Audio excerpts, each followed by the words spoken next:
Mesdames et messieurs, bonsoir et très heureux de vous retrouver pour ce second numéro de la route de l'intégration. L'UEMOA se trouve-t-elle à la croisée des chemins? Au moment où les voyants économiques sont pratiquement au vert, avec un taux de croissance attendu de 4,5% pour cette année, c'est la situation socio-politique en Côte d'Ivoire qui fait planer de gros nuages. Et cela également à un moment où l'actuelle équipe dirigeante s'apprête à faire ses valises et c'est une nouvelle équipe qui va certainement devoir gérer cette situation fort complexe. En dehors donc des questions économiques et monétaires, de quels moyens dispose l'UEMOA pour pouvoir faire face à certaines crises qui peuvent naître ça et là? Qu'en est-il du programme économique régional? Et quel est l'avenir même de l'institution sous-régionale et surtout de quoi sera-t-il question lors du 15e sommet des chefs d'État et de gouvernement qui va se réunir à Bamako? Autant de questions que nous allons donc aborder ensemble dans ce second numéro de la route de l'intégration dont l'invité n'est autre que le président de la commission de l'UEMOA. Il s'agit de M. Soumaïla Cissé. M. Cissé, bonsoir. Bonsoir. Merci d'avoir accepté notre invitation pour ce second numéro. Il y a à peu près un an, on était ensemble pour le premier numéro et je peux juste dire que depuis 2004, vous êtes président de la commission de l'UEMOA. Vous êtes donc au terme de votre second mandat et vous avez été pendant des années ministre au Mali, directeur de société. Et voilà, vous êtes un homme d'expérience qui est aux commandes depuis bientôt une décennie au niveau de l'UEMOA. Alors nous allons avec moi sur ce plateau, nous avons des confrères venus des 7 autres États de l'espace UEMOA qui seront avec moi pour pouvoir vous poser des questions. En l'occurrence, il y a Annick Balé de la télévision du Bénin, le RTB. Nous avons avec nous sur ce plateau Victorien Angoa qui représente la RTI de la Côte d'Ivoire, Alfred Nikiema de la RTB du Burkina Faso, Moustapha Tinao qui représente Télé Sahel du Niger, Komi Toglo de la TVT du Togo, Cheikh Traoré qui représente la RTS du Sénégal et nous avons Carlos Moraes qui représente ici la TGB, la télévision de la Guinée-Bissau. Et bien sûr, nous avons beaucoup d'invités avec nous dans cette salle. Nous avons des présidents d'institutions et des commissaires que nous allons présenter avec plaisir en fin d'émission. Monsieur le Président, d'entrée de jeu, moi j'aimerais savoir aujourd'hui comment se porte votre institution. Merci Salif, merci à tous les journalistes qui sont là, merci à mes collègues, aux présidents d'institutions. Merci à tous nos collaborateurs qui sont là pour nous épauler, pour partager avec nous ces moments importants pour notre union. Je voudrais, avant de commencer, profiter de votre antenne, de vos antennes, pour présenter mes vœux 2011 à l'ensemble des populations de notre union. Je souhaite bien sûr une année de paix, une année de concorde, une année qui verra réaliser l'ensemble de nos rêves. En tout cas, nous en avons beaucoup pour notre union. Comment se porte notre union? Il est difficile aujourd'hui de dire qu'elle se porte très bien. Nous avons, comme vous avez dit, de gros nuages. Nous avons une situation sociopolitique en Côte d'Ivoire qui est extrêmement difficile. Et nous espérons que cette situation va pouvoir se décanter très rapidement. Sans paix, sans sécurité, il est évident que notre construction va battre de l'aile. Et de gros nuages vont continuer à s'amonceler au-dessus de nos têtes. Et ceci dit, nous avons des institutions. Ces institutions, par contre, se portent bien. Que ce soit la commission de l'UEMOA, que ce soit la Cour de justice, la Cour de comptes, le comité interparlementaire, le Conseil régional de l'épargne, etc. Nous avons des institutions qui se portent bien, qui travaillent normalement, qui ont des hommes et des femmes qui sont dédiés à la cause, qui aujourd'hui suivent le processus d'intégration jour et nuit. Et je crois que c'est ça qu'il faut mettre en avant. Nous avons les atouts pour réussir. Nous devons nous mettre dans les conditions idoines au niveau de l'ensemble de nos pays pour pouvoir relever les défis. Justement, l'UEMOA est généralement présenté comme étant un modèle d'intégration sur le continent. Moi, j'aimerais savoir juste avec vous, quelle est donc sa singularité par rapport aux autres systèmes d'intégration?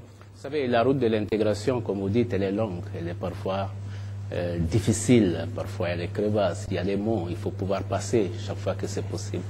Mais nous sommes une institution jeune, nous avons profité des erreurs des uns et des autres, bien avant nous. Et je crois que ceci nous a rendu beaucoup plus pragmatiques et nous avons suivi des modèles qui marchent. Nous avons su mettre dans notre modèle ce qui est notre spécificité. Je pense que c'est ce qui fait que nous sommes cités en exemple.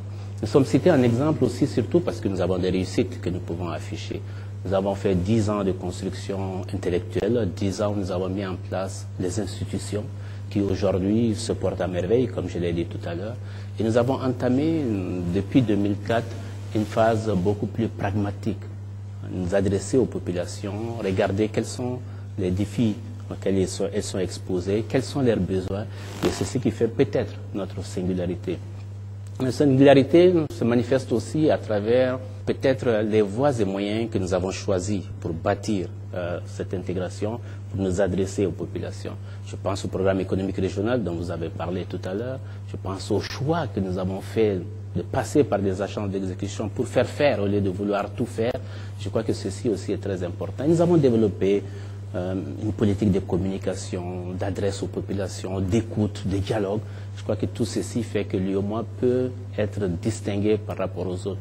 Mais nous restons modestes parce que nous savons qu'il y a quand même des difficultés. Nous savons que comme partout, il y a des écueils. Je vous ai parlé de la situation politique actuelle.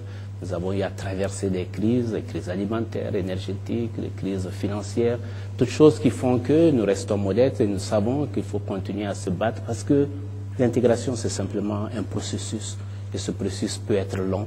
Nous avons des succès aujourd'hui, nous nous en félicitons, mais nous ne devons pas baisser la garde, nous allons continuer à nous battre et c'est ce qu'il faut faire et ce qu'il faut souhaiter de bien pour notre organisation. L'intégration sous-régionale constitue un impératif de développement. Est-ce qu'à votre niveau, vous avez pu mesurer un peu l'impact sur le terrain, vraiment, sur le développement de nos différents pays, des différentes actions que vous avez eu à mener sur le terrain? Vous savez, je crois qu'aujourd'hui, la pertinence de l'intégration n'est plus à démontrer. Aujourd'hui, nous avons les plus grands pays qui se mettent ensemble. Je pense à l'Union européenne, je pense aux États-Unis avec le Canada et le Mexique, je pense aux autres sous-régions africaines. Il nous faut construire des espaces beaucoup plus larges, des espaces économiques beaucoup plus viables.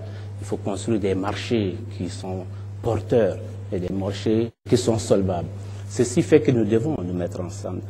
L'émiettement ne nous pousse à rien et je crois que nous avons fait un certain nombre d'années comme ça et nous n'avons pas de résultats. Nous avons aussi des populations qui, par leur histoire, sont tellement interpénétrées. Par leur histoire, se connaissent tellement échangées qu'aujourd'hui, les séparer par des textes ou par des frontières un peu artificielles, je crois que ceci n'est plus de mise aujourd'hui. C'est ce qui fait que l'intégration aujourd'hui est une pertinence que tout le monde accepte. Ceci dit, qu'est-ce qu'il faut faire ensemble? Qu'est-ce qu'il faut faire ensemble? C'est définir des textes ensemble, c'est définir des programmes ensemble, c'est d'avoir des intérêts ensemble. Et ce qu'il faut surtout pour nous, c'est de créer un marché ensemble. Et ces marchés-là, il faut que nous-mêmes, nous puissions conquérir notre propre marché. Et je crois que l'un des fondements même de notre union, l'un des objectifs les plus importants, c'est que notre marché soit à nous. Que ce marché soit exploité et fourni par nos propres opérateurs économiques pour que nous puissions dire que nous sommes ensemble. L'intégration sur le terrain est une évidence. Aujourd'hui, tout le monde sait que l'UEMOA existe, tout le monde sait ce que peut faire l'UEMOA, tout le monde sait que les programmes qui peuvent être des programmes interconnectés. La plupart des facteurs de production aujourd'hui, que ce soit des routes, que ce soit l'énergie, que ce soit des télécoms, nous les faisons ensemble, nous les partageons ensemble. Et je crois que ceci est très heureux. Et l'intégration est forcément une pertinence. Nous allons continuer avec ce premier volet de notre débat, consacré donc à l'ancrage du processus d'intégration dans le quotidien des populations. Et deux questions avec Annick Balek du Bénin. Monsieur le Président, bonsoir. Alors, vous l'avez dit tantôt, des organisations comme l'UEMOA, généralement, on a l'impression qu'ils sont institutionnels et purement institutionnels. Mais aujourd'hui, force est de constater quand même que l'UEMOA se fait remarquer dans le quotidien de nos populations, de l'espace UEMOA. Et je voudrais évoquer par exemple la question des 3000 forages. Alors, est-ce pour coller à l'actualité des objectifs du millénaire pour le développement ou c'est un programme qui répond à cet ancrage dans la vie des ressortissants de l'espace UEMOA, tout simplement? Non, ce que nous avons voulu éviter, c'est que l'UEMOA, comme beaucoup d'organisations, soit considéré comme des organisations d'hommes en costume-cravate, que des gens qui font que des réunions, que des gens qui font que des résolutions. On nous voit à la télé, on nous entend sur les radios, et puis on nous voit dans des journaux, mais pas plus. Je crois que notre ambition est beaucoup plus grande. Et quand on lit le traité de l'Union, on voit vraiment l'ensemble des objectifs et des souhaits de nos différents chefs d'État. C'est pour ça que je l'ai dit dès le départ, nous sommes bien préparés. Il ne s'agit pas de se précipiter d'aller vers les populations pour faire des forages. Il faut bien réfléchir à l'ensemble. Qu'est-ce que nous avons voulu comme politique de l'eau? Qu'est-ce que nous avons voulu comme politique agricole, comme politique industrielle, comme politique du tourisme? Il faut que nous définissions tout ça. Mais nous ne le définissons pas tout seuls dans notre coin. Nous travaillons avec des experts, nous travaillons avec les États et nous déterminons les besoins et les chemins à suivre pour réussir. C'est ainsi que nous avons ce programme d'hydraulique villageoise en direction des populations. Nous avons des objectifs du millénaire qui disent qu'il faut réduire au moins de 50% les besoins en eau. Et je crois que de ce côté-là, nous sommes encore en retard. Il nous faut peut-être 20 000, 30 000 points d'eau supplémentaires. Nous portons là notre petite touche pour réussir quelque chose. Et nous avons pensé que faire 3 000 forages, c'est déjà bien. Notre objectif, c'est 8 000, 10 000. Nous avons inscrit cela dans un programme économique régional. Donc ce n'est pas quelque chose qui est fait tout seul. Voilà. C'est un programme, c'est un projet qui est dans l'ensemble d'un programme. C'est une réflexion globale. Si on donne l'eau, je crois qu'on donne déjà beaucoup de choses. Et nous avons fait ce programme qui est une réussite. Et je pense que quand vous allez dans les pays, quand vous discutez avec les gens dans les villages, vous voyez les femmes, la corvée d'eau, vous avez les enfants qui se portent déjà mieux. Je crois qu'on a déjà là une très très grande réussite. Il faut absolument s'en féliciter. Dans l'espace, comment est-ce que cela a été fait? Puisqu'on a remarqué que certains sont plus privilégiés, par exemple, que d'autres. D'abord, pour nous, l'espace est le même. Si on met tous les forages à Bobo, c'est les populations de notre union. Si tous les forages sont à Porto Novo, c'est pareil pour nous. Nous avons essayé de tenir compte de la taille des pays, de la répartition spatiale. Nous avons commencé par 2500 forages. Nous avons fait 350 au Mali, 350 au Niger et 300 dans l'ensemble des autres pays. Il restait 500 forages pour les 3000. Nous avons dit ceux qui vont finir avant auront les forages. Les 5 qui ont fini avant, c'est le Burkina, c'est le Mali, c'est le Togo, c'est le Bénin, c'est le Niger. Et on leur a donné les 100 forages. Nous avons mis les États en compétition quelque part. Mais aujourd'hui, ces 5 pays ont fini leurs forages. Le Sénégal n'a pas encore fini, la Guinée-Bissau n'a pas fini, la Côte d'Ivoire n'a pas fini. Nous n'allons pas les attendre. Nous allons continuer à faire ce programme-là. Ce n'est pas du tout un choix discriminatoire, bien au contraire. Nous poussons tout le monde au succès, nous poussons tout le monde à la réussite. Le quotidien des populations, de l'espace, des États, c'est surtout ces changements climatiques et les inondations. C'est devenu un fait cyclique et récurrent. On a vu l'UEMOA venir, assister, se mettre au chevet de ces États sinistrés. Mais aujourd'hui, au-delà de cette aide-là, qu'est-ce qui est projeté concrètement? Oui, nous avons connu des périodes difficiles. Nous avons nous-mêmes ici à la commission une inondation extraordinaire. Le 1er septembre 2009, nous avons été complètement inondés. La ville de Ouagadougou, c'était un véritable cauchemar.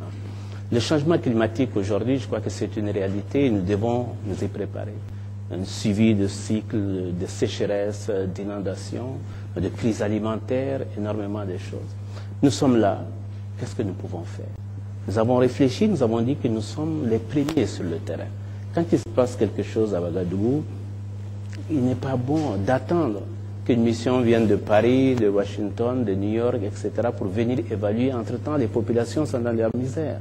Les populations sont dans des conditions extrêmement difficiles, sont dans les écoles, elles ont à peine à manger, les situations sanitaires se détériorent. Nous avons pensé que nous devons être les premiers sur le terrain. C'est ainsi que nous avons agi. Nous avons mis beaucoup d'argent, 4-5 milliards suivant les situations, dans l'ensemble des pays pour faire face aux inondations, pour faire face à la sécheresse. La crise alimentaire, ça nous a coûté 13 milliards de francs CFA que nous avons mis en subventions. Et nous, c'est des subventions, ce n'est pas des prêts. Alors, réfléchissant à tout ça, nous avons demandé au chef d'État de voir comment on peut mettre en place un système d'aide d'urgence.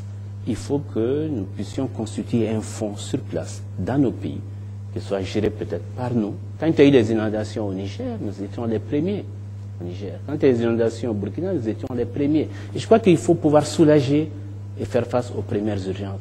C'est ça que nous faisons et nous mettons dans nos budgets chaque année un montant assez conséquent d'aide aux États pour pouvoir faire face à des situations d'urgence.